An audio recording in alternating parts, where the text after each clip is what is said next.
तो hello friends, मैं आज क्या आप लोगों को बताने वाला हूँ। जो आपका प्रीवियस ईयर का क्वेश्चन पेपर था 2022 का, नवंबर और दिसंबर का, उसके बारे में मतलब पैटर्न तो आप जानते ही हो, नो डाउट। ठीक है, मतलब इसको कैसे अटेम्प्ट कर सकते हो, आप कितना लिखोगे कि आपको अप्रॉक्स मिल सके अच्छा मार्क्स। ओके, इसके बारे में थोड़ा बताने के लिए ट्राई करता हूँ मैं आप लोगों को। ओके, तो इसमें देखिए, जो जो भी हो सेकंड सेमेस्टर का किसी भी का हो, तो नवंबर दिसंबर 2022 का लास्ट ईयर वाला ही है अपना। ओके, नवंबर दिसंबर वाला। और अभी आप दे रहे हो, इसमें देने वाले हो जो भी अभी आने वाला है। ठीक है, तो इसको ना आप लोग अच्छे से पढ़ा कीजिएगा हमेशा नोट को। ठीक है, तो इसमें क्या लिखा है, unit 1 to 5 are common for student of all branches except chemical engineering. ठीक है, एक्सेप्ट केमिकल इंजीनियरिंग मतलब 1 से जो आपका 5th तक का रहेगा, आपको ये सभी लोग के लिए है एक्सेप्ट केमिकल इंजीनियरिंग। ठीक है, केमिकल इंजीनियरिंग वाले पूरे 10 यूनिट तक करेंगे इसमें। बाकी जो लोग भी है एक्सेप्ट इंजीनियरिंग केमिकल इंजीनियरिंग, वो सब 1 to 5 यूनिट तक पूरा करेंगे उन लोग। ओके, और जो ऑल क्वेश्चंस इसमें क्या लिखा है, बाकी मैं नहीं पढ़ रहा हूँ। ठीक है, क्योंकि आपके काम का नहीं है इसमें। तो ऑल क्वेश्चंस आर कंपलसरी। ठीक है, इसमें part A is compulsory for each unit. जितने भी यूनिट है उसमें पार्ट ए रहेगा, जो आपका कंपलसरी बनाना पड़ेगा, नो डाउट। ठीक है, और वो 4 मार्क्स कैरी करेगा। और attempt any two part from B B C और डी। ठीक है, और इसमें से अटेम्प्ट क्या करना, एनी 2 क्वेश्चन, किसमें से, बी सी और डी में से। बाकी ये तो कंपलसरी होगा आपका। ठीक है, तो बी सी और डी में इसमें क्या करना आपको, कोई भी 2 क्वेश्चन बनाना आप लोगों को, जो कैरी करेगा 8 मार्क्स का, मतलब 4 मार्क्स का। मतलब कितना हो गया, टोटल 12 मार्क्स का हो गया ये एक यूनिट आपका। फिर क्या करोगे, देखो इसमें लिखा हुआ है, पहला क्वेश्चन क्या है इसमें, पढ़िए आप लोग। What is the main postulate of MOT. MOT मतलब मॉलिक्यूलर ऑर्बिटल थ्योरी के बारे में बताना। अब इसको ऐसा लिखना है आप लोगों को, ठीक है, कि ये मतलब एटलीस्ट 4 मार्क्स कैरी कर रहे हैं। तो अब इसके बारे में पूरा आपको एक्सप्लेन करना पड़ेगा। एमओटी का थोड़ा थ्योरी लिखना है इसमें पहले। ठीक है, एमओटी होता क्या है एक्चुअली में, अच्छे से हेडिंग डालना आप एमओटी का। ओके, मैं हमेशा रिकमेंड करता हूँ कि ब्लैक और ब्लू पेन का ही यूज़ किया करो आप लोग। ठीक है, ब्लैक से क्या किया करो आप लोग, हेडिंग डाल लिया करो। और बाकी जो ब्लू पेन है आप उससे ब्लैक पेन से हेडिंग डाला करो, ब्लू पेन से आप लिखा करो। ठीक है, तो जितने भी हेडिंग वाले काम है, तो पहले एमओटी को आप अच्छे से समझाइए इसको कि होता क्या एमओटी। उसके बाद उसके जो मेन पॉस्टुलेट है उसको बताना, तब चांसेस है कि आपको पूरे में पूरा या मैक्सिमम मार्क्स मिले। ये सब चीज़ें हैं। ओके, तो ये सब चीज़ें ध्यान देनी है पेपर में लिखते समय। हो सकता है इस बेस पे कोई क्वेश्चन आ जाए, मैं नहीं बोलता कि यही आएगा, क्योंकि लास्ट ईयर तो क्वेश्चन पेपर अब सेम सेम तो ना आएगा, लेकिन इससे रिलेटेड आ सकता है आपका। ठीक है, अब बी जो है आपका, discuss with energy level with diagram and arrange the following molecules species in increasing order of their stability. Okay, तो लास्ट ईयर मैंने जब देखा था तो इसमें सब बच्चे बहुत मैक्सिमम लोग ना गलत किए थे इसको। किस सेंस में बोल रहा हूँ गलत किए थे, देखो इसमें क्या कर रहे हो आप लोग, इसमें करना क्या था एक्चुअली में, जो ऑक्सीजन का जो मॉलिक्यूलर एमओटी था ना आपका, ऑक्सीजन का जो ऑक्सीजन नाइट्रोजन आपका वेस्पर एमओटी में यही कुछ है आपका जो इम्पोर्टेंट है आपका। ठीक है, सीओ का, एनओ का करते हैं, एचएफ का करते हैं इसमें। ठीक है, और O2 का और नाइट्रोजन का। यदि आप इतना कर लेते हो तो डेफिनेटली वाला क्वेश्चन आप अटेम्प्ट कर सकते हो अच्छे से। तो इसमें करना क्या आप लोगों को, सबसे पहले ऑक्सीजन का एमओटी पूरा बनाना आप लोग, जैसे आप लोग को क्लास में बताया गया है। ठीक है, तो ये पूरा करोगे। 1s का हो गया, फिर सिग्मा 1s का हो गया, फिर आप इसको 2s से स्टार्ट करोगे। फिर आपका जो भी पैटर्न था ऑक्सीजन के लिए और नाइट्रोजन के लिए, तो ऑक्सीजन वाला जो भी था आप एक ठो बनाओगे खाली उसके लिए। ओके, फिर उसके हिसाब से क्या करोगे आप लोग, इसका जो ऑक्सीजन का हो गया, और किसका बोला है, ऑक्सीजन प्लस का बोल रहा है, और ऑक्सीजन 2+ का। तो इसके लिए क्या करोगे आप लोग, बॉन्ड ऑर्डर निकालना पड़ेगा आप लोगों को। ठीक है, अब बॉन्ड ऑर्डर देखो इसमें क्या हो जाएगा। बॉन्ड ऑर्डर मतलब क्या होता है, स्टेबिलिटी को करता है ना, जितना ज़्यादा बॉन्ड ऑर्डर होगा उसकी स्टेबिलिटी उतना ज़्यादा होगा इसमें। तो जब बॉन्ड ऑर्डर निकल जाएगा, मान लो जस्ट एग्जांपल दे रहा हूँ मैं। ठीक है, जैसे 2.5 आ रहा है मान लो किसी का, सपोज किसी का आ रहा है। ठीक है, और किसी का 2 आ रहा है, मान लो किसी का 3 आ रहा है, और किसी का 1 आ रहा है। यहाँ पे 1 तो नहीं आता ऑक्सीजन में। ठीक है, तो मैं जस्ट एग्जाम्पल के लिए बता रहा हूँ यहाँ पे, या इसको 3.5 कर लो, चलो जितना भी हो। ठीक है, अब तो सबसे ज़्यादा स्टेबिलिटी किसकी होगी, इसी का होगा 3.5 का। तो उस हिसाब से इसको अरेंज कर देना। इंक्रीजिंग ऑर्डर बोल रहे थे, इंक्रीजिंग ऑर्डर में इसको अरेंज कर देना आप लोगों को। मतलब आपको एक एमओटी बनाना है पूरा। ठीक है, एमओटी बनाने के बाद इसका बॉन्ड ऑर्डर निकालोगे, 2 आएगा ऑक्सीजन वाला। ठीक है, अब उसके हिसाब से क्या करोगे, इसको करोगे। अब यहाँ पे देखो थोड़ा सा यहाँ से शॉर्टकट कर सकते हो आप लोग। ओके, ऑक्सीजन का निकालिए तो बॉन्ड ऑर्डर कितना है, 2 है इसका। और उसके बाद क्या दिया देखो, O2+ दिया हुआ है। प्लस मतलब इसमें 18 इलेक्ट्रॉन फिल करते हैं ना आप लोग, 17 इलेक्ट्रॉन फिल करोगे। ठीक है, तो 17 के हिसाब से 10-7 हो जाएगा, ये Y2 हो जाता है। तो 3/2 हो जाएगा, तो कितना हो जाएगा, 1.5 हो जाएगा इसका बॉन्ड ऑर्डर। इसके लिए इसका हो जाएगा। और ऑक्सीजन के लिए इसमें ना 2 माइनस है कहीं पे। ठीक है, यहाँ पे 1 माइनस होगा, बाकी ये 2 प्लस होगा, ठीक है। हो सकता है अच्छे से प्रिंट फोटो खींचते समय नहीं आया ये स्कैन करते समय, ठीक है। तो ये दोनों देखो ना, ऑक्सीजन ऑक्सीजन थोड़ा एक समान होगा, किसी एक में माइनस होगा इसमें, ओके, या 2 माइनस भी हो सकता है, ओके। तो इसमें 18 हो गया, 18 इसके हिसाब से इसको आप कैलकुलेट करोगे। बाकी 2 प्लस है तो उसके हिसाब से आप कैलकुलेट करोगे जितना है, और जिसका बॉन्ड ऑर्डर अधिक होगा उसको सबसे बड़ा होगा वो, ठीक है। तो उस हिसाब से उसको अरेंज कर सकते हो। तो इस टाइप से बनाओगे तभी मिलेगा नंबर अच्छे से, ठीक है। अब उसके बाद क्या बोल रहे हैं, ये सी वाला बोल रहा है, ठीक है। अब सी में, डी में या बी में, इनमें से कोई 2 क्वेश्चन आप बना सकते हो, यही बोल रहा है ना यहाँ पे, देख लेना इसको अच्छे से पढ़ना नोट्स को, ठीक है। Apply crystal film theory of explain the followings. तो अब इसमें क्या करना है, क्रिस्टल फिल्म थ्योरी जो आप लोग को बताया गया, पढ़ाया गया क्रिस्टल फिल्म थ्योरी, इस तो सबसे पहले क्या करना है इसमें, क्रिस्टल फिल्म थ्योरी के बारे में थोड़ा इसका इंट्रोडक्शन देना आप लोग, मतलब बताना कि क्रिस्टल फिल्म थ्योरी क्या होता है, ठीक है। उसके बाद उसमें फिर टेट्राहेड्रल को समझाना, tetrahedral complex for transition element, ठीक है। और उसके लिए अलग अलग ब्लॉक बनाया गया था, जैसे कि आपका ये डी ब्लॉक, डी ऑर्बिटल है, डी ऑर्बिटल है ना ये वाला। तो पहले इसमें जितना भी इलेक्ट्रॉन फील किया हो इसमें, ठीक है। देखो पहले वाला क्या बोल रहा है इसमें, ठीक है, इस टाइप का बनाओगे। उसके बाद एक हायर एनर्जी लेवल में फिर डी जनरेट डी ऑर्बिटल बनाते थे। उसके बाद फिर ये स्प्लिट होता था ना ऐसे में, T2G और EG में, ओके, T2G और EG में स्प्लिट हो रहा था। तो इसको ये पूरा डायग्राम बनाओगे, टेट्राहेड्रल के लिए अलग होता है और ऑक्टाहेड्रल के लिए अलग होता है इसमें। तो पूरा आप इसको बेसिक मतलब पूरा बताओगे आप लोग, ओके। ज़्यादा भी नहीं बताना इसमें, जस्ट मतलब 3-4 लाइन जितना अच्छे से बता सकते हो उसको बताना है इंट्रोडक्शन। उसके बाद टेट्राहेड्रल के बारे में बताना है। अब इसमें देखो क्या है ना, होता है ना इलेक्ट्रॉनिक कॉन्फ़िगरेशन में से बहुत लोग गलती करते हैं इसमें ज़्यादातर। ये आपको नॉर्मली इलेक्ट्रॉनिक कॉन्फ़िगरेशन नहीं पूछ रहा है, ये जो आपने इलेक्ट्रॉनिक कॉन्फ़िगरेशन सीखा है ना बेसिक, उसके बारे में ही किसका बनाना है आप लोगों को, डी ब्लॉक का बनाना है, ठीक है। डी ब्लॉक में भी कई लोग एस्टेनियम का बना देते हैं, टाइटेनियम का बना दे रहे हैं, ठीक है, ठीक है, ऐसा नो डाउट। अब जो समझ रहे हो सही समझ रहे हो, लेकिन उसको कैसे रिप्रेजेंट करोगे। तो D1 सिस्टम के लिए क्या होता है इसमें, फिर D2 सिस्टम के लिए क्या होगा इलेक्ट्रॉनिक कॉन्फ़िगरेशन पूरा बताना है इसमें डी में। और फिर इसको जब स्प्लिट होगा ना, जब ये नीचे T2G और EG में चेंज हो जाएगा, तब इसमें कैसे इलेक्ट्रॉन फील होगा, ये हाई स्पिन है या लो स्पिन है, इस हिसाब से आप इसको इलेक्ट्रॉनिक कॉन्फ़िगरेशन फील करके बताना। तो अभी तो देगा ना अब ये आप लोगों को, भले कम जैसे कि दोनों एक साथ दिया है ना, तो 2-2 नंबर का होगा, ज़्यादा नहीं होगा, 4 नंबर का होगा ना ये, तो 2-2 नंबर का होगा। तो इसको अच्छे से एक्सप्लेन कर देना 1-2 एग्जाम्पल लेके, बस इतना ही बनाना आप लोगों को। और इसमें थोड़ा अच्छे से समझाना आप लोग, ठीक है। बस इतना ही था इसमें, और कुछ नहीं। और आपका डी क्या लिया, explain the orbital structure of benzene. अब मैं आप लोगों को क्लास में किसका बताया था, 1,3 ब्यूटाडाइन का, ब्यूटाडाइन इसका बताया था आप लोगों को, इस टाइप को बनाया था ना 4 ठो, याद आ रहा होगा अब यदि आप लोग क्लास में किए होगे तो, ठीक है। ये इसका तो वैसे बेंजीन वाला, उसका बेंजीन का बनाना है आपको। तो इसमें 6 बार जाएगा, ठीक है, 6 कार्बन है ना, इसीलिए बेंजीन में क्या किया था, इस टाइप से किया था बेंजीन का, ठीक है। ये आप लोगों को होमवर्क में दिया था मैं, ये वाला। तो इसके हिसाब से आप कैसे कैसे फील होगा उसके बारे में बताना पूरा बेंजीन का। और उसको बताना है unexpected stability and similar saturation compound के साथ कंपेयर करना है उसका। तो इसको पूरा बनाओगे तो हाईली चांसेस है कि आपको ज़्यादा नंबर मिले,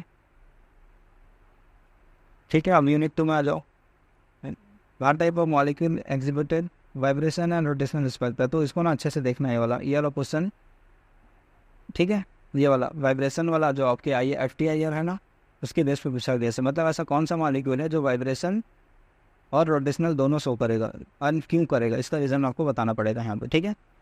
और उसके बाद क्या है, राइट। अब इसका आंसर मैं किसी का भी नहीं बता रहा हूँ, ठीक है, ये सब बड़ा मतलब पढ़ा हुआ है सब। और जो कुछ जो स्पेशली दिख रहा है अब उसको वहाँ पे देखिए, नोट्स में मिल जाएगा, नहीं तो फिर उसको कहीं और से किसी और बुक के रेफर कीजिए जो बुक मैंने बताया था आप लोगों को। सो फिर आपका वी क्या है यहाँ पे, शॉर्ट नोट्स पूछ रहा है Ni2, ठीक है। तो फंक्शनल ग्रुप के बारे में पूछ रहा है, देखो फंक्शनल ग्रुप क्रोमोफोर और आपका रेड शिफ्ट हो गया, तो इसके बारे में लिखना पड़ेगा। अब देखो फंक्शनल ग्रुप रीजन तो लिख रहे हो, ठीक है।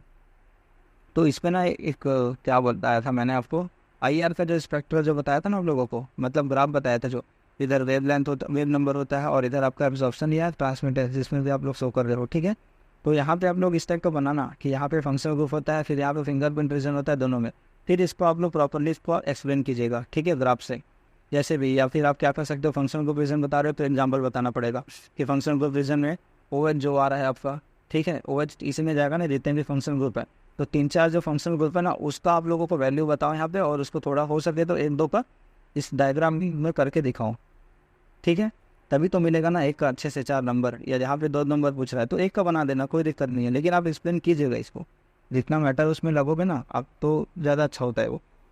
उसके बाद क्रोमोफोर को भी आप एग्जांपल से समझाने की कोशिश कीजिएगा, ठीक है, जितने भी आपके मतलब क्रोमोफोर कलर वाला कंपाउंड होगा तो कितने सारे एग्जांपल होंगे उसके, वो सबको आपको बताना है। रेड चिप में भी मैं ग्राफ बताया था आप लोगों को इस टाइप से, ठीक है, तो आप इसको भी ऐसा करके यहाँ पे बताइएगा इसको, तब होगा, नहीं तो क्या है, छोड़ दोगे तो फिर कोई मतलब नहीं।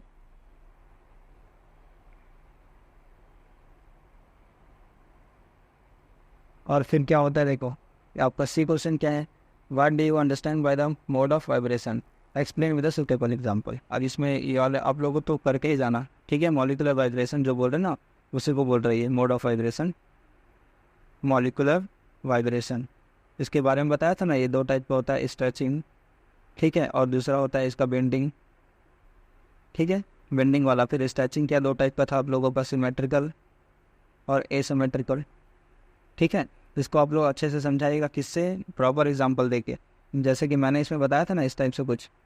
तो इसमें क्या करोगे, ऐसे लिख सकते हो आप लोग ऑक्सीजन और इसका वाटर करके, या क्या कर सकते हो आप लोग अमोनिया का एग्जांपल लिख लो, जो भी जैसा भी आप लोग एग्जांपल लिख सकते हो किसी भी का, तो एग्जांपल से समझाना है इसको, सुटेबल एग्जांपल बोला है, ठीक है। तो आप डायग्राम बना रहे थे ना इस टाइप का, वो बोल का, और कुछ यहाँ पे कर रहे थे और इस टाइप का कर रहे थे, ये इधर इधर मूव करेगा, इधर मूव करेगा, तो इसकी जगह ऑक्सीजन और कुछ एलिमेंट मतलब आपको मॉलिक्यूल लिख देना है, कंपाउंड लिख देना है बस, और कुछ नहीं करना है इसकी जगह। तो अब इसमें मान लो दोनों एक दूसरे से दूर जा रहा है इसमें, तो ये होगा स्ट्रेचिंग हो जाएगा आपका, सिमेट्रिकल स्ट्रेचिंग। यदि मान लो अपोजिट डायरेक्शन में हो रहा है इसमें, एक इधर जा रहा है आपका और एक दूसरा भी इधर ही जा रहा है सेम डायरेक्शन में, तो उसको सिमेट्रिकल स्ट्रेचिंग बोलते हैं। फिर क्या बताया था आप लोग को, बेंडिंग बताया था, बेंडिंग 4 टाइप का हो गया, इसके 4 टाइप्स थे, ठीक है, रॉकिंग, वेगिंग, सीजरिंग, ठीक है, ये और रॉकिंग बहुत सारा चीज़ था, 4 टाइप था इसमें, और उसको आपको बताना पड़ेगा इसमें, और उसको भी एग्जाम्पल से समझाना है, ठीक है, तभी होगा।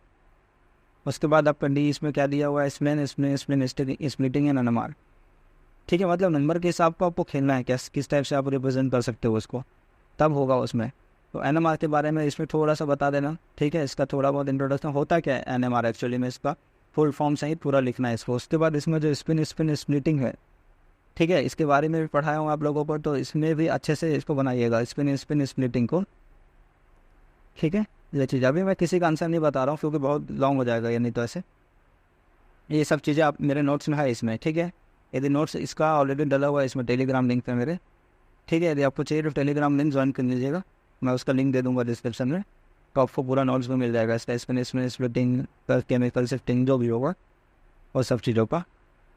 और ये देखो ये भी दिया हुआ है केमिकल शिफ्ट वाला इसमें, इतने सारे ऑप्शन है आपके पास। और क्या, what is cost of chemical shift in NMR, तो एनएमआर के बारे में थोड़ा सा बताओगे, फिर उसके केमिकल शिफ्ट के बारे में बताओगे, ठीक है, जो डेल्टा के बारे में बताया था, और उसका थोड़ा सा डायग्राम बना के इसमें क्या करोगे, मतलब शिफ्ट बताओगे किधर से किधर आएगा, कौन से यदि ग्रुप होगा तो किधर आएगा, बस यही चीज़ आपको बताना है, इसमें पूरा एक्सप्लेन करना है इसमें।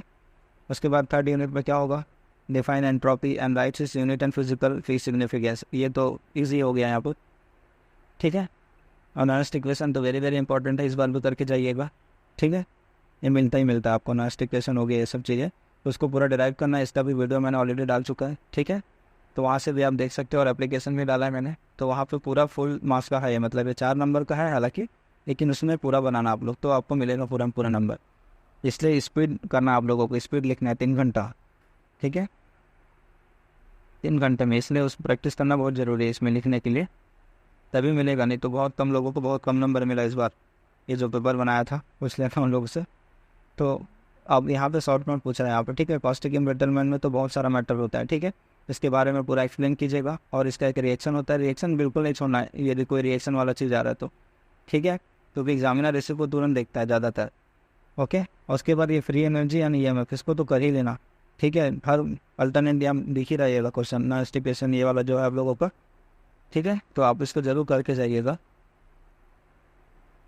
इसके बाद ये फ्री एनर्जी और EMF में रिलेशन, जो डेल्टा G इजिकल तो बताया था ना, और डेल्टा H माइनस T∆S, यही था ना, कुछ भी एलमेंटोज इक्वेशन करके था, उसी वही वाला ये, ठीक है, वहाँ पे लिखिएगा, पूरा डिराइव करना है इसमें जैसे इसमें दिया हुआ है, ठीक है। उसके बाद cathodic protection for corrosion control, 3 बार आप लोगों को 2 बनाना है, जो भी आपको कंफर्टेबल लगे उसको बना दीजिएगा, एक लॉन्ग वाला बना लो ये वाला, तो एक शॉर्ट वाला बना लो, इस टाइप से थोड़ा वो करना ताकि टाइम मैनेज हो जाए आप लोगों का। Cathodic protection for protection for corrosion control, corrosion control कैसे कर सकते हैं कैथोडिक प्रोटेक्शन से, तो ये भी नोट्स में दिया हुआ है, ठीक है, तो आप उसको भी देखिए। उसके बाद क्या बोल रहे हैं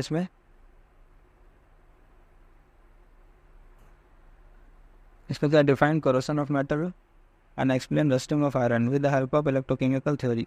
इसके बेस पे भी मैंने वीडियो डाल रखा है, ओके। तो पहले यहाँ पर कोरोशन को समझाइएगा मेटल का एग्जांपल लेते हुए पूरा चीज़। उसके बाद जो इलेक्ट्रोकेमिकल से है ना, उसके बारे में भी थोड़ा इसमें बताइएगा आप लोग, इसलिए इलेक्ट्रोकेमिकल थ्योरी ऑफ कोरोशन बोल रहे हैं इसमें, ठीक है। वेट कोरोशन जिसमें, और उसमें जो एग्जांपल आएगा उसमें आयरन को पूरा बनाना है आप लोगों को। तो मतलब कोरोशन के बारे में थोड़ा बताएं मेटल का, इसका करके फिर इलेक्ट्रोकेमिकल सेल के बारे में बता दिए, ठीक है, इलेक्ट्रोकेमिकल सेल ऑफ थ्योरी के बारे में बता दिए। उसके बाद फिर एग्जांपल में क्या लिखोगे आप लोग, फिर रस्टिंग ऑफ आयरन पर जो डायग्राम बनाया था ना इस टाइप का, इसके ऊपर वाटर है कि मतलब कैसे इसका ऑक्सीडेशन में क्या रिएक्शन हो रहा है, रिडक्शन में क्या रिएक्शन हो रहा है, कौन सा क्या काम कर रहा है, ये पूरा चीज़ समझाओगे तो अच्छा मतलब मिलेगा एक्सपेक्टेड नंबर आप लोगों को।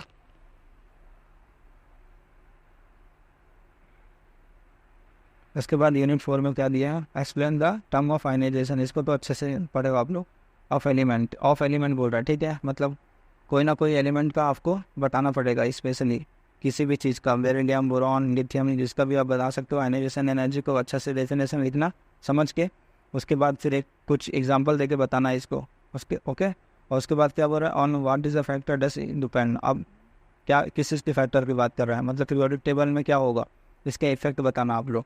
और इफेक्ट बताने के बाद इसका रीज़न बताना जरूर, मतलब लेफ्ट टू राइट जा रहे हो तो मतलब लेफ्ट टू राइट जाओगे तो आयनाइजेशन एनर्जी इंक्रीज होता है, तो क्यों होता है, ठीक है। टॉप टू बॉटम जाओगे तो क्या होगा, इसमें पीरियोडिक टेबल में क्या इफेक्ट पड़ेगा, क्या फैक्टर से इसके, वो सब चीज़ें पूरा एक्सप्लेन करना पड़ेगा आपको, ठीक है। क्योंकि आयनाइजेशन थोड़ी ना डेफिनेशन लिखे और थोड़ा सा ऐसे बना दिए, आउटर मोस्ट में जो एनर्जी, आउटर मोस्ट की एनर्जी को इलेक्ट्रॉन को निकालने के लिए जो एनर्जी चाहिए वही आपका क्या हो जाएगा आयनाइजेशन एनर्जी, इतने में नहीं चलेगा, ठीक है। एग्जाम्पल के थ्रू आपको अच्छे से बताना है, इसको एक्सप्लेन करना है।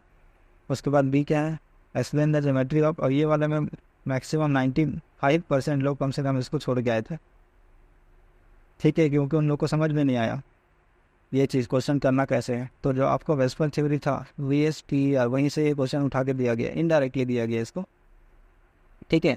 तो उसमें क्या बोल रहा है, explain the geometry of molecule in which the central atom is surrounded by 6 bonding pair, 6 bonding pair की बात कर रहा है, ठीक है। मतलब आपको इसमें ढूंढना पड़ेगा कि 6 बॉन्डिंग इसका एग्जाम्पल होगा, 6 बॉन्डिंग वाला, मतलब जो 6 बना हुआ है, मतलब डेफिनेटली किसी ऑक्टाहेड्रल की बात कर रहा है। मतलब मान लो यहाँ पे मेटल है, ठीक है, ये 4 कोनों से, मतलब सॉरी ये जो 4 कॉर्नर है आपका, इसमें से मान लो एक मेटल लिगेंड आ गया, यहाँ पे लिगेंड ही तो जुड़ेगा, यहाँ लिगेंड इधर कितना हो गया देखो, 1 2 3 4 5 6 हो गया, मतलब अब ऑक्टाहेड्रल होगा तो मतलब SF6 जो होगा, ये जो मॉलिक्यूल है ऑक्टाहेड्रल शो करता है आप लोगों का, तो इसका जो आपको पूरा बताना पड़ेगा, ठीक है। कोई भी एग्जांपल ले सकते हो आप, कोई ज़रूरत नहीं है कि SF6 ही लो, कुछ और मॉलिक्यूल आपको दिमाग में आ रहा है तो आप उसका एग्जांपल देके बना सकते हो, ठीक है। ऐसे ही F6 का बना सकते हो जो आप लोगों ने ऑलरेडी 12 में पढ़ चुका है। इसमें स्पेशली थोड़ा ना बोल रहा है कि इस चीज़ का बनाओ या इस चीज़ का बनाओ, तो आपको जो आता है आप उसका एग्जाम्पल ले सकते हो आप, ऐसा कुछ नहीं है, ठीक है। बट आपको 6 बॉन्डिंग पेयर देखने पड़ेंगे इसमें, 6 बॉन्डिंग इलेक्ट्रॉन पेयर, मतलब बॉन्डिंग पेयर की बात कर रहा है, लोन पेयर नहीं, ओके। ये चीज़ है, तो आप इसका एग्जाम्पल देके पूरा बताओगे। तो सल्फर का मतलब पूरा आप डायग्राम बनाओगे जैसे बताया गया है आपको, ठीक है। पूरा ये ब्लॉक डायग्राम बनाओगे आप लोग, मतलब जो ऑर्बिटल वाला। उसके बाद फिर जो इलेक्ट्रॉन एक्साइटेड में जा रहा है तो फिर एक्साइटेड करके उसको अलग ले जाइए।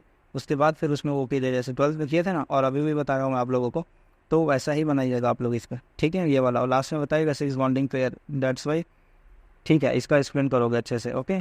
उसके बाद 2 बॉन्डिंग और 2 लोन पेयर, अभी किस में हो सकता है आप लोगों पे, अब 2 बॉन्डिंग पेयर बोल रहा है और 2 लोन पेयर बोल रहा है इसमें, तो किस में हो सकता है बताओ, एकदम ईजी है। ये वाला है ना आपका sp3 का, sp3 का जो वाटर मॉलिक्यूल है उसी की बात कर रहा है ये। देखो 2 बॉन्डिंग पेयर है यहाँ पे दोनों, ठीक है। इसको देखो अमोनिया वाटर में बोला हूँ ना, हमेशा इंपॉर्टेंट होता है ये, तो उसको इनडायरेक्ट में वे में पूछ दिया है इसको, एमओटी का डायरेक्ट पूछा है और इसका इनडायरेक्ट पूछ दिया है, ठीक है। हो सकता है ऐसा इस टाइप से भी कुछ और आ जाए, कुछ और मॉलिक्यूल का दे दे आप लोगों को, या डायरेक्ट क्वेश्चन पूछ ले, ठीक है, वो बात की बात है, ठीक है। तो यहाँ पे देखिए 2 बॉन्डिंग पेयर होगा और 2 लोन पेयर होगा, तो यहाँ पे वाटर में होता है ना 2 लोन पेयर, एक्चुअल में होना क्या चाहिए, इसका साइज टेट्राहेड्रल होना चाहिए था, बताया था ना, जैसे कि CS4 का एग्जांपल देके बनाया था, सब वीडियो है रिवर्स में, आप जाके देखिए हाइब्रिडाइजेशन में, ठीक है, समझ में आ जाएगा आप लोगों को। होना क्या चाहिए आप लोगों को, टेट्राहेड्रल होना चाहिए, ठीक है। फिर अमोनिया के लिए क्या कर रहे थे हम लोग, इसका भी होना से क्या चाहिए आप लोगों को, टेट्राहेड्रल, बट एक लोन पेयर की वजह से पिरामिडल हो जाता है, ठीक है। अब हो सकता है इस बार यही आ जाए, आपका एक 1 लोन पेयर हो जाए और 3 बॉन्ड पेयर हो जाए, इसका एग्जाम्पल पूछ लो यदि इस पैटर्न में पूछना हो तो, नहीं तो डायरेक्ट पूछेगा, ठीक है, ये चीज़ें। अब यहाँ पे 2 लोन पेयर बोल रहा है और 2 बॉन्डिंग पेयर बोल रहा है, तो क्या करोगे, ऑक्सीजन वाला जैसे बताया था, अब इसका समझ में आ गया, मतलब ब्लॉक डायग्राम बना ही लोगे इसका, ठीक है। P2P4 में 4 इलेक्ट्रॉन होगा ये वाला, तो इसमें पूरा आपको बताना पड़ेगा 1 2 3 और ये 4 हो गया, ठीक है। अब इसको क्या करोगे, एक्साइट करके इधर ले जाओगे, जैसे भी इसमें एक्साइटेशन नहीं भी मांगेगा तो, नहीं तो कोई दिक्कत नहीं है, सीधी बात। सीधा आप इसको करना कि यहाँ पे एक हाइड्रोजन जुड़ा है, यहाँ पे एक हाइड्रोजन जुड़ा है, कौन सा हाइब्रिडाइजेशन है, ये सब बताओगे आप लोग। फिर उसके बाद जो लोन पेयर बचता है ना 2 ठो, यहाँ पे ऑक्सीजन में, आप इसको बताना ये लोन पेयर है करके, ठीक है। और बाकी जो बचा रहेगा आपका, जितना भी रहेगा आपका, तो ये मान लो ये 2 बॉन्ड पेयर बच रहा है, ठीक है, तो यहाँ पे लिखोगे बॉन्ड पेयर होगा, तो ये हो गया ना 2 बॉन्ड पेयर है 2 लोन पेयर, तो इस टाइप से पूरा आपको बनाना पड़ेगा, लिखना ज़्यादा है आप लोगों को, तभी मिलेगा, नहीं तो फिर नहीं मिलेगा नंबर। ये मत सोचना 4 नंबर में दिया है तो 4 लाइन लिखोगे तो आपको 4 नंबर मिल जाएगा, ठीक है, ऐसा नहीं होता कभी भी, ठीक है। आई होप ये वाला समझ आया होगा आप लोगों को। उसके बाद क्या है, ये तो डायरेक्ट क्वेश्चन दे दिया बाकी चीज़ें, ठीक है। राइट शॉर्ट नोट ऑन, इसमें बोला hard acid and hard base, ये भी आप लोग पूरा पूरा मिल जाएगा, फुल मार्क्स, मतलब पूरा चीज़ मिल जाएगा इसमें, हार्ड सॉफ्ट एसिड के बारे में पूरा बताना है आपको उस पर, ठीक है। इंट्रोडक्शन लिख के, पहले इंट्रोडक्शन लिखा ही करो इसके बारे में थोड़ा सा, उसके बाद फिर इसको समझाइए हार्ड बेस क्या होता है इसमें, ठीक है, हार्ड बेस को बता दीजिए। फिर क्या हो गया, हार्ड एसिड को बता दीजिए, मतलब इसके बारे में कुछ लिखिए, फिर इसका एग्जांपल दीजिए, फिर इसके बारे में लिखिए, फिर इसका एग्जांपल, देन सॉफ्ट एसिड का हो गया, देन सॉफ्ट बेस का हो गया, इस टाइप का। इसमें कुछ 3 4 लाइन लिखिए जो होता क्या है ये, उसके बाद फिर एग्जांपल बताइए इसमें 1 2 ठो, तभी होगा ना, तभी मिलेगा आपको नंबर इसमें अच्छे से। देन पोलराइजेबिलिटी तो बहुत बड़ा है, पूरा मैटर मिलेगा इसमें आपको पोलराइजेबिलिटी वाला।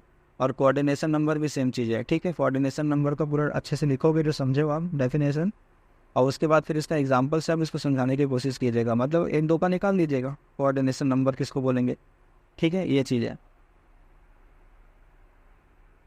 और उसके बाद देखो डी में भी वही सेम क्वेश्चन जो आयनाइजेशन वाला टाइप का आया था ना, वो उस टाइप का है ये। Define the terms, the electronegativity, how does it vary in periodic table, periodic table में क्या इफेक्ट होता है वो बताना है। डिस्कस द फैक्टर फिर to influence the electronegativity of atom, तो इस देखो इतना सारा चीज़ पूछा है तो ना 2 2 करके लिखोगे, एक्सप्लेन तो करना पड़ेगा ना आपको पूरा चीज़ के लिए, तभी नंबर मिलेगा। इलेक्ट्रोनेगेटिविटी को डिफाइन कीजिएगा, ठीक है, एग्जाम्पल से डिफाइन करो इसको। उसके बाद इसको पीरियोडिक टेबल में लेफ्ट टू राइट जाने पर क्या होगा, और उसका क्या होगा और क्यों ऐसा इंक्रीज होगा, रीज़न भी बताओ उसमें, ऐसा रीज़न करके लिखो और उसमें रीज़न बता दो।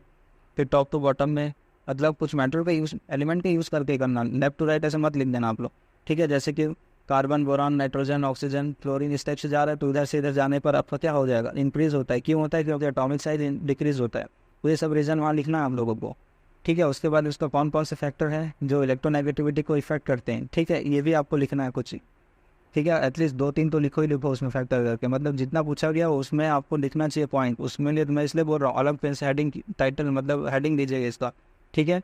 ब्लैक पेन से दे रहे हो तो जैसा भी रेड पेन यूज़ मत करना उसमें, ब्लैक पेन से दे दिया और ब्लू पेन से लिख दिया, ठीक है, तो इससे क्या हाईलाइटेड अच्छा होगा रिप्रेजेंटेशन आपका। और एक क्वेश्चन करने के बाद क्या करो, उसको बंद कर दो तुरंत, जैसे एक क्वेश्चन हुआ तो आप उसको लाइन से बंद कर दो, आप जैसे भी स्टाइल में करते हो उसको दिखना चाहिए वो ऐसे, ठीक है, ताकि सेपरेट रिप्रेजेंटेशन अच्छा होना चाहिए आप लोगों का, बहुत मैटर करता है। आप लोगों को लग रहा है बहुत छोटा चीज़ है ये, लेकिन बहुत मैटर करता है ये। अब लास्ट यूनिट है आपका 50 यूनिट वाला, ठीक है। Right A short note on structure and stability of cation, क्या कार्बोकेटायन एंड फ्री रेडिकल के बारे में बताना पड़ेगा इसको आप लोगों को, ठीक है, तो इसमें आप लोगों को ज़्यादा मेहनत करना पड़ेगा। तो and discuss the mechanism of the following reaction, electrophilic substitution reaction, ठीक है, SN1 ये नहीं होता, चलिए मैं इलेक्ट्रोफिलिक, हाँ ठीक है, ई इलेक्ट्रोफिलिक सब्स्टिट्यूशन रिएक्शन, ठीक है, ये भी न्यूक्लियोफिलिक सब्स्टिट्यूशन रिएक्शन, ये पूरा डिटेल में लिखना पड़ेगा आपको। न्यूक्लियोफिलिक बोला तो SN1 SN2 को पूरा समझाइए, ठीक है, न्यूक्लियोफिलिक बोला, बाकी इलेक्ट्रोफिलिक बोला तो आप उसको 2 टाइप होते हैं उसको पूरा समझाइए आप लोग, ठीक है। और यहाँ पे आप लोगों को ज़्यादा मेहनत करना पड़ेगा, ठीक है, जो प्रीवियस ईयर में जो दिए ना उसी को आप थोड़ा करके जाइएगा तो शायद हो जाए, आ जाए वो चीज़ें। ठीक है, अभी और दिखाऊँ, कंटिन्यू करूँगा मैं एक और ईयर का। तो बर्जमैन साइक्लेशन, क्लेमेंसन रिडक्शन और पैरासीटामॉल तो ड्रग वाला आ गया। ठीक है, पैरासीटामॉल को तो इसमें भी क्या करना आप लोग, इसका रिएक्शन ज़रूर बताना आप लोग नहीं बताते इसका रिएक्शन, जो केमिकल रिएक्शन होता है ना, केमिस्ट्री में यदि केमिकल रिएक्शन नहीं दिखाओगे तो फिर क्या मतलब। ठीक है, पैरासीटामॉल बनता कैसा है इसमें, तो अब क्या हो जाएगा, आपका जो सैलिसिलिक एसिड होगा ये वाला, आप कहीं भी लगाओ इसको। ठीक है, यहाँ पे एक्चुअल में OH होता है, यहाँ पे COOH होता है, ये सैलिसिलिक एसिड। उसके बाद जो एसिटिक एनहाइड्राइड होगा आपका, ये वाला जो एसिटिक एनहाइड्राइड है, ठीक है, ये आपस में रिएक्ट करेगा इसका। अब होता क्या है इसमें, जो OH की जगह ना ये एसिटिक एसिडेट आके जुड़ता है इसमें। ठीक है, देखना आपको उसके पैसा है। तो ये होगा पैरासीटामॉल का आपका पूरा। ठीक है, और एक और बच रहा है इसमें, वो भी बता देता हूँ, ये वाला व्हाट इज़ ऑक्सीडेशन। इसको 12th में पढ़े हो आप लोग, नहीं कर पाओगे क्या। What is oxidation and give an example of and explain the mechanism of Baeyer Villiger oxidation. ठीक है, ऑक्सीडेशन बताना क्या चीज़ें हैं, और वेयर विलीजर का सिंगल स्टेप जरूर बताइएगा आप लोग। ठीक है, पहले सिंगल स्टेप में जो रिएक्शन होता है ना, सिंगल स्टेप में मतलब एक साथ जो जैसा भी होगा, वेयर विलीजर रिएक्शन क्या होता है, जैसे कि मान लो आपके पास इस टाइप का कोई ग्रुप है एल्किन वाला। ठीक है, तो इसमें क्या करता है, एपॉक्सी ग्रुप जुड़ता है इसमें तभी वेयर विलीजर में। ठीक है, अब ऑक्सीडेशन हो गया, तो अब बताना उसे जो भी रिएक्शन हो इसमें। ओके, तो आप एक स्टेप में बताइए, उसके बाद उसका मैकेनिज्म लिखिए, इसमें तो पूछा ही है मैकेनिज्म। ठीक है, ये चीज़ होता है, तो आपको पूरा एक्सप्लेन करना अच्छे से इसमें। अब बाकी आप लोगों को करने की ज़रूरत नहीं है, क्योंकि बाकी जो है वो केमिकल इंजीनियरिंग वाले स्टूडेंट लोग के लिए है।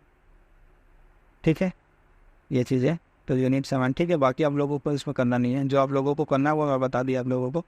तो आई होप कैसे लिखना है आप लोगों को कुछ आइडिया आ गया होगा। ठीक है, तो बिल्कुल नहीं घबराना है, अच्छे से करना है। ठीक है,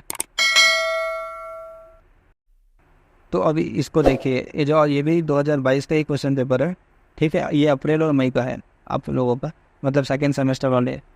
सेकेंड सेमेस्टर में किसका है, अप्रैल और मई 2022 का है ये भी केमिस्ट्री का ही है इसमें। तो ये रूल तो सेम रहेगा इसमें, तो वो बताने की ज़रूरत नहीं, इसमें मैं पहले समझा चुका हूँ। ठीक है, अब इसमें देखिए क्या होगा, इसमें डायरेक्ट क्वेश्चन पूछ दिया है। ओके, तो देखो इसमें क्या, draw energy level of hydrogen diagram, ये तो बहुत ईजी वाला पूछ दिया, और देखो 4 नंबर पूछा हुआ है। ठीक है, तो कैसे करोगे आप लोग सब, मतलब पूरा सिस्टमेटिक ढंग से लिखना पड़ेगा इसका। अब इसमें क्या करोगे, इतना ही तो होता है इसमें, और क्या होगा बताओ। ये एटॉमिक ऑर्बिटल हो गया, ये मॉलिकुलर ऑर्बिटल हो गया, ये एटॉमिक ऑर्बिटल हो गया। तो सबसे पहले एटॉमिक ऑर्बिटल को फिल करोगे इस टाइप से, और ये दोनों ऐसे फिल कर दोगे। ठीक है, ये वाला चीज़, तो ये डायग्राम अच्छे से बनाओगे आप लोग। उससे पहले आप लोग इसमें क्या क्या बोल रहे हैं, MOT के बारे में थोड़ा सा बता देना। ठीक है, मतलब थोड़ा 3-4 लाइन लिखना पड़ेगा आप लोग को MOT के बारे में, फिर उसमें एग्जाम्पल में फिर हाइड्रोजन लेना है इसमें। ठीक है, फिर हाइड्रोजन के बारे में पूरा एक्सप्लेन करोगे इसका। अब यही छोड़ के मत लिख देना इसमें। ठीक है, कि 4 नंबर के दिया बस 4 लाइन लिखे मिल जाएगा नंबर, ऐसा नहीं होता कभी भी। थोड़ा सा MOT के बारे में लिखें। ठीक है, एक्सप्लेन किया मतलब होता क्या एक्चुअली में MOT। उसके बाद एग्जाम्पल में हाइड्रोजन दिए, हाइड्रोजन को पूरा ये आप डायग्राम बनाओगे, एनर्जी लेवल डायग्राम पूरा ऐसे करके करोगे, लिखोगे। ठीक है, एनर्जी लेवल डायग्राम। उसके बाद इसका बॉन्ड ऑर्डर निकालोगे यहाँ पे आप लोग। ठीक है, बॉन्ड ऑर्डर निकालोगे और इसका मैग्नेटाइजेशन बताओगे। ये पूरा मार्क्स मतलब पूरा करना है आप लोगों की, ज़्यादा टाइम नहीं लगता ना इसमें, तो फिर करो इसको अच्छे से। ठीक है, उसके बाद what is aromaticity, explain the Huckel's rule. अब इसमें हकल्स रूल भी पूछ रहा है आप लोगों को 4n+2 वाला। ठीक है, तो एरोमेटिसिटी क्या होता है पूरा बताओगे अच्छे से, और हकल्स रूल के बारे में भी बताओगे। ठीक है, और इसमें एग्जाम्पल भी बताना पड़ेगा आप लोगों को 4n+2 के लिए। ठीक है, उसके बाद मतलब एरोमेटिक कंपाउंड के लिए एक एग्जाम्पल बता देना। बहुत सारा चीज़ आप लोगों को बताया हमारे क्लास में, नोट्स प्रीफर कीजिए। ठीक है, फिर एंटी एरोमेटिक के लिए क्या होगा, इसके लिए बना दोगे एक दो एग्जाम्पल, इसके लिए बता देना। हकल्स रूल होता क्या है उसको बताना। ठीक है, उससे क्या पता चलता है हमको हकल्स रूल से। उसके बाद एक और होता है नॉन एरोमेटिक, ये सबका इस वर्ड मतलब आना चाहिए उसमें लिखते समय हकल्स रूल में। ठीक है, 4n+2 होता है, तो इससे क्या क्या जानकारी मिलता है एरोमेटिक कंपाउंड के लिए, एंटी एरोमेटिक के लिए, नॉन एरोमेटिक के लिए। एक दो एग्जाम्पल बता देना इसमें एक एक का क्या होता है। ठीक है, देखो अभी ये मिला है आपको फुल मार्क्स दिया है 8 मार्क्स, मतलब अच्छे से बनाना है इस लोगों आप लोगों को प्रॉपरली, क्योंकि इसको 1 मार्क्स से पूछ दिया है आप, अलग अलग तो नहीं पूछा है। ठीक है, तो अच्छे से बनाओगे। इसके बारे में भी एरोमेटिक क्या होता है ये भी बताओगे, एंटी एरोमेटिक के बारे में बताओगे, नॉन एरोमेटिक के बारे में, और एग्जाम्पल तो जरूर देना, नहीं दोगे तो फिर कोई नंबर नहीं मिलेगा, कोई मतलब नहीं। ठीक है, अब यहाँ पे दूसरा देखो दिया है, अच्छा 8 नंबर का दिया है, इसको देखो।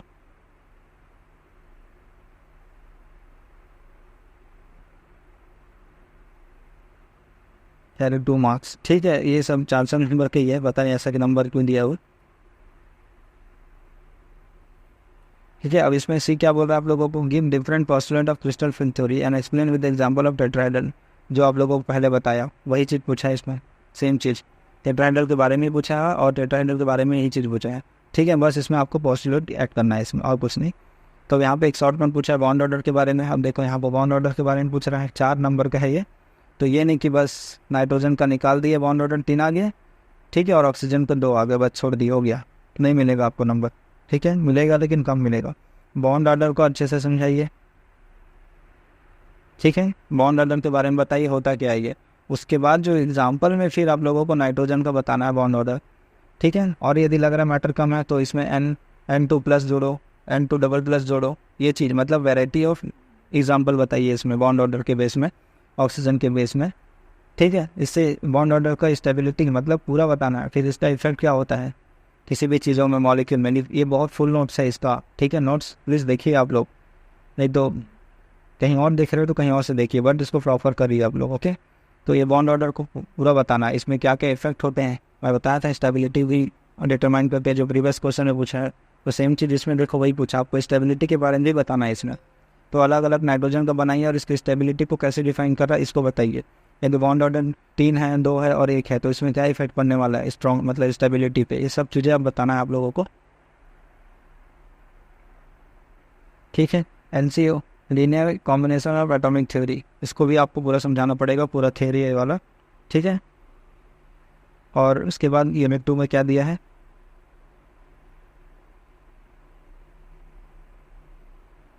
यूनिट 2 में दिया scratch a neat and clean line diagram of spectrophotometer. अब स्पेक्ट्रोफोटोमीटर ऑलरेडी मैंने बता चुका है। ठीक है, कि यहाँ पे सोर्स होता है आप लोगों का, ठीक है, मोनोक्रोमेटिक लाइट का। उसके बाद ये किससे गुजारते हैं, सॉरी इससे पहले थोड़ा प्रिज्म से गुजार रहे थे इसको मोनोक्रोमेटिन के लिए। ठीक है, तो ये 7 डिफरेंट में चेंज हो जाता है। फिर यहाँ से सिंगल लाइट जाएगा आपका, सिंगल लाइट फिर किस में जाएगा आपका, सैंपल में जाएगा यहाँ पर। ठीक है, सैंपल में जाने के बाद सैंपल में भी जाता है और एक रेफरेंस में भी जाता है आपका। ठीक है, उसके बाद ये जाके कहाँ मिलेगा, डिटेक्टर में मिलेगा, डिटेक्टर के बाद फिर इसका ग्राफ बनता है। ठीक है, ये पूरा लाइन डायग्राम बनाना है, दिया हो गया नोट्स में, देखिएगा उसको।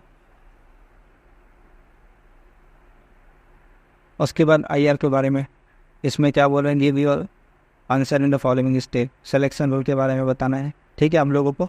और उसके बाद फिंगरप्रिंट रिजल्ट फिर से आ गया, ये देखो यहाँ पे मॉलिक्यूलर वाइब्रेशन के बारे में दिया गया, स्ट्रेचिंग ये सब, और एप्लीकेशन के बारे में बताना है। ठीक है, ये सब चीज़ों को मैंने ऑलरेडी डाल चुका है, ये बचा होगा, इसको मैं वे भी डाल देता हूँ 2 दिन में, मॉलिक्यूलर वाइब्रेशन और एप्लीकेशन।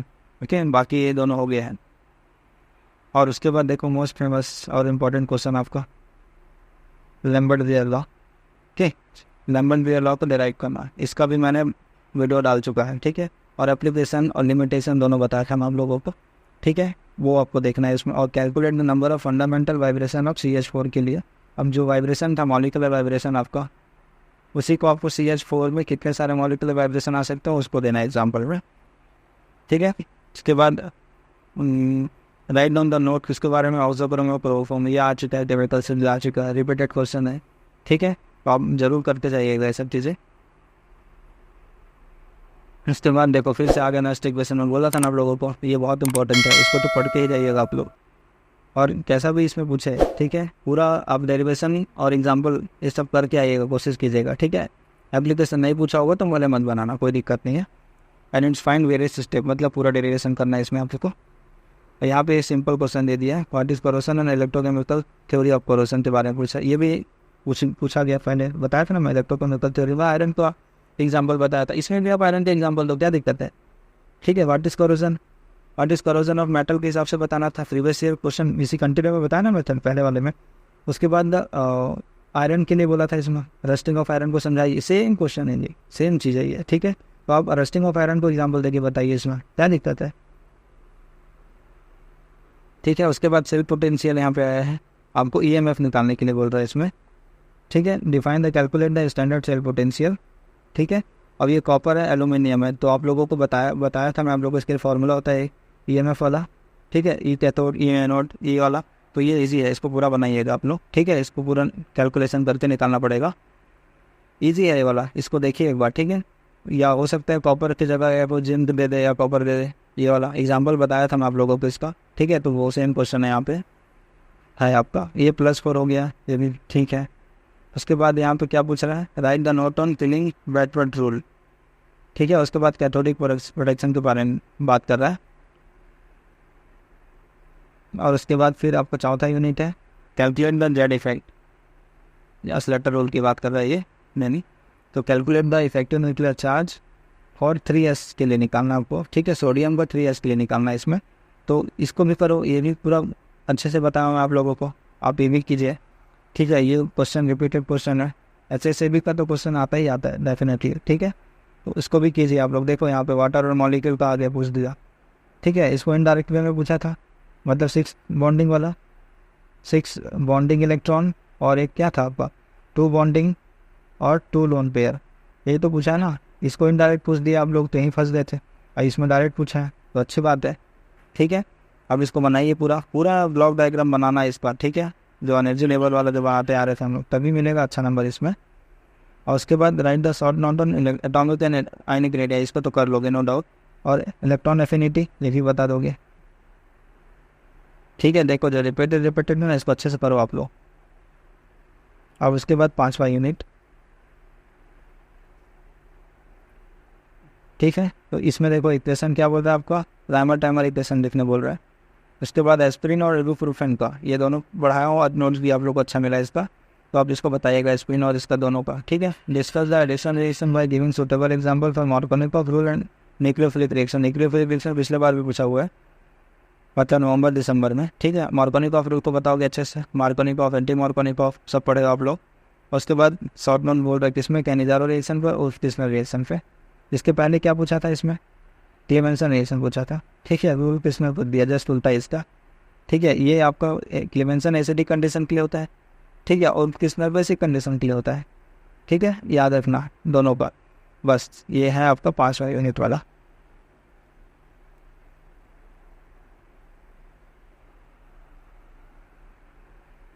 तो आई होप आप लोग समझ रहे होगे आप लोगों को क्या क्या पढ़ना है अब, ठीक है। ये सब चीज़ें बहुत अच्छे से देखिएगा। इसमें से जो क्वेश्चन है मैक्सिमम आने की क्या वेस्पर थ्योरी पे MOT पे पूछा ही जाता है।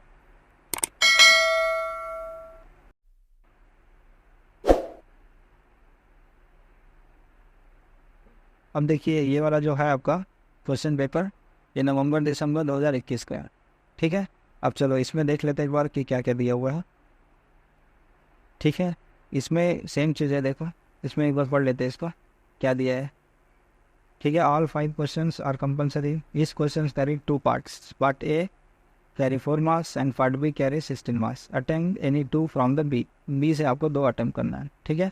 तो इसमें देखो क्या दिया है, आप लोगों को क्वेश्चन पेपर डिस्कस कराने का ये उद्देश्य है कि आपको पता चल जाए इसमें कौन कौन सा इंपॉर्टेंट है। देखो ये 2 क्वेश्चन पेपर एक साथ पूछ दिया गया आप लोगों को, फिर प्रीवियस ईयर में भी मतलब कंटिन्यू 2 बार पूछा गया, 21 में भी पूछा और उसके बाद फिर 2022 में आया, ठीक है।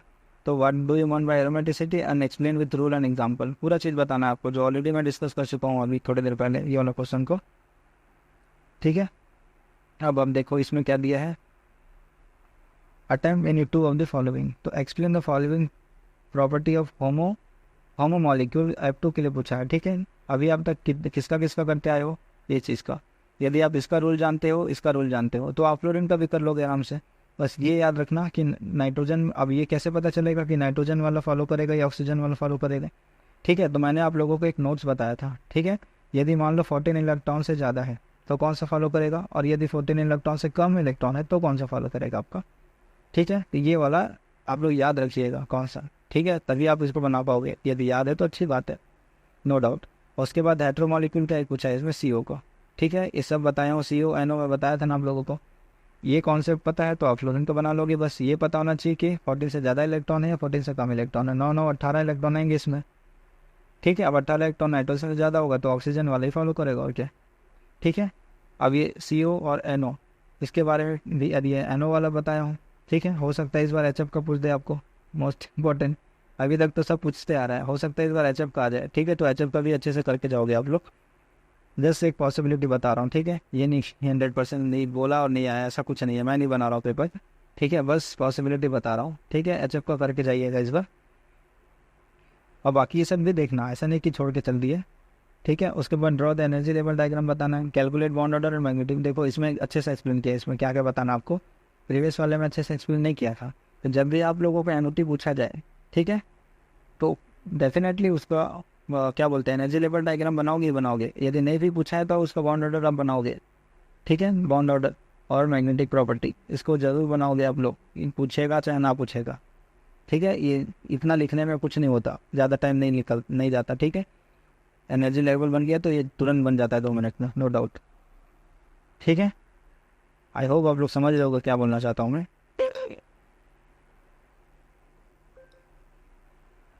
ठीक है। उसके बाद देखो अब क्या बोल रहा है, अप्लाइड क्रिस्टल फील्ड थ्योरी, ये तो पूछता ही पूछता है भाई, अभी तक देखो पूरे क्वेश्चन पेपर में पूछा है। स्प्लिटिंग, अब इसमें स्प्लिटिंग पैटर्न बताना है, पूछ गया। टेट्राहेड्रल का तो कब से पूछ ही रहा है, ठीक है।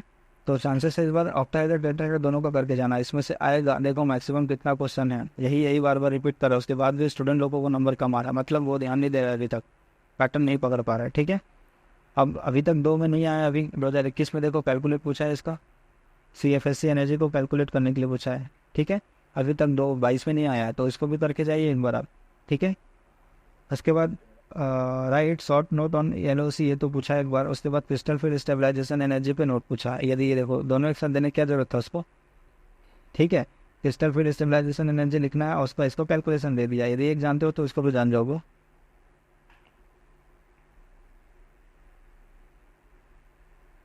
अब क्या है, why TMS is taken as a reference in NMR, ठीक है।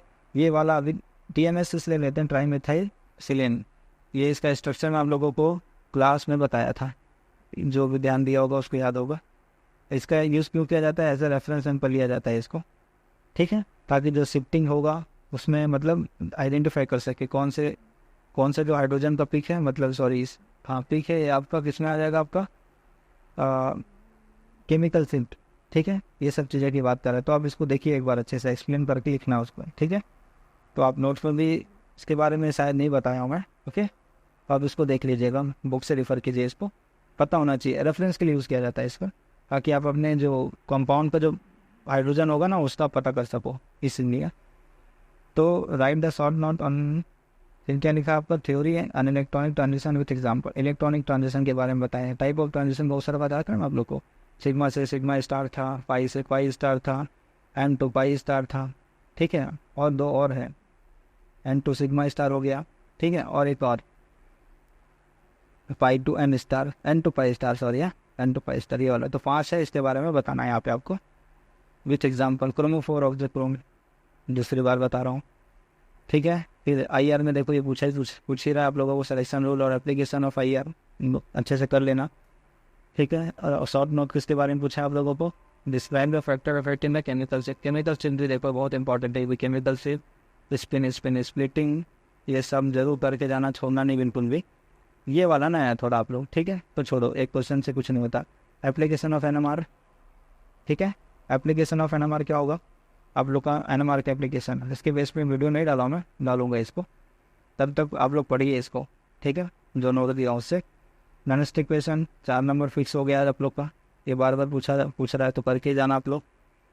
उसके बाद explain the mechanism of dry and chemical corrosion. Dry corrosion आप लोग के इसमें नहीं है, ठीक है, सिलेबस में। वेट कोरोजन ये खाली है आप लोगों का, तो वेट कोरोजन को करके जाना अच्छे से। और वेट कोरोजन पूछा तो इलेक्ट्रोकेमिकल का एग्जाम्पल देके रस्टिंग ऑफ आयरन का एग्जाम्पल बता देना, कोई दिक्कत नहीं होगा इसमें। फिर यहाँ पे बोला है mechanism of the wet and electrochemical corrosion with the evolution of hydrogen and absorption of oxygen giving suitable diagram with the condition, ये भी आपको बताया हूँ मैं आप लोग को, देखो नोट्स में, ठीक है, मुझे अभी याद नहीं आ रहा है इसका। And right the short note on the define entropy unit of physical significance बताना है इसमें। अब इसमें क्या बोल रहा है, EMF बता रहा है, पहले से इनपुट पोटेंशियल बोल दिया था इसे, तो EMF बोल रहा है इलेक्ट्रोमोटिव फोर्स, ठीक है। ये सेल का निकालना है, अब यहाँ पे लिथियम और लिथियम प्लस दे दिया है, तो बस एनोड कैथोड ये फार्मूला लगाना है आप लोगों को और करना है आगे। अब इसमें एक न्यूमेरिकल दे दिया देखो, ठीक है, आप लैम्बर्ट भी अलाउ कर दिए, न्यूमेरिकल करके जाइएगा ये वाला, ठीक है। एजो दम वाला ये इतना वो नहीं है, टेंशन मत लो आप लोग। उसके बाद देखो वेस्फर्ड थ्योरी से पूछा गया, VSEPR theory with discuss the shape of water and ammonia, देखो वाटर और अमोनिया फिर से आ गया ये वाला, इसलिए बोल रहा हूँ मैं, ये बहुत इंपॉर्टेंट होता है, करके ही जाना। इसके बाद क्या पूछा, इलेक्ट्रोनेगेटिविटी फिर आ गया, फिर से रिपीट हुआ ना electronegativity terms, and how it is very unpredictable as it is question पूछा है जो प्रीवियस ईयर में पूछा गया है। अच्छे से भी तो कर ही लेना आप लोग, ठीक है। 4 नंबर फिक्स हो जाएगा। Right the short note on effective nuclear charge पूछ रहा है, और calculate the effective nuclear charge for 4s and 3p के बारे में पोटेशियम में पूछ रहा है। इसको भी कैलकुलेट करना सिखाया था फॉर्मूले से, ठीक है। अब देखिएगा इस पर। उसके बाद explain first second and third ionization energy. First second third इसमें सोडियम के लिए पूछा है। Why the ionization energy sodium is more than neon, ठीक है, more than neon what is same in electronic configuration, इसके बारे में पूछा तो बताना इसको, ठीक है। इसमें जो इसका जो डिस्टेंस बताना आपस में ऑर्बिटल का बना के ऐसे ऐसे फर्स्ट सेल में क्यों कौन से सेल में पूरा एक्सप्लेन करना है इसको। पहले वाले को निकालने में एनर्जी कम लगता है, फिर अंदर जाओगे तो ये एनर्जी इसके पास में आ जाता है, मतलब न्यूक्लियस और जो इसका इफेक्टिव न्यूक्लियर चार्ज होता है बढ़ जाता है, ठीक है। तो उसके इससे रिलेट करके बताना आप लोगों को, ठीक है। यहाँ तक हो गया। अब ये 5वां यूनिट आपका, ठीक है। तो उसमें क्या पूछा है देखो, SN1 एंड SN2। तो पहले क्या पूछा था, नोट पूछा था न्यूक्लियोफिलिक सब्स्टिट्यूशन रिएक्शन में, जिसमें आपको SN1 SN2 लिखना था। तो अब इसमें डायरेक्ट SN1 SN2 दे दिया है, तो आपको डिफरेंस बताना इसमें SN1 और SN2 का, ठीक है। ये मिल जाएगा आप लोगों को, इसका मैं भेज दूंगा एक तो नोट्स, ठीक है, देख लेना इसको। और right the note on Markovnikov rule पूछ दिया, bomber reaction, E1E2 elimination reaction, ठीक है, उसी को एक्सप्लेन करना था तो इसका टाइप पूछ दिया इसमें, नो डाउट। बियर विनीगर पहले भी पूछा है, क्लेमेंसन भी पहले पूछा है, ठीक है। तो एक करके जाना दोनों। और वेकमैन रीअरेंजमेंट ये वाला पता नहीं, 2 ही करना है ना आप लोगों को, कोई ना कोई, तो अच्छी बात है, ठीक है। और ना right the notes on aspirin 2 बार पूछ लिया, करके जाना। रेमर टाइम अंतर भी अच्छे से करना और रिएक्शन भी अच्छे से करना। आप लोग कुछ नेम रिएक्शन है करके जाना अच्छे से, इसमें थोड़ा मेहनत करना पड़ेगा आपको, ठीक है। इसलिए शुरू से मेहनत करें, चलो। तो आई होप आप लोगों को कुछ आइडिया मिल गया होगा, ठीक है, मैं क्या बताना चाहता हूँ यहाँ पे और क्या नहीं, ठीक है। चलो मिलते हैं नेक्स्ट वीडियो में, थैंक यू।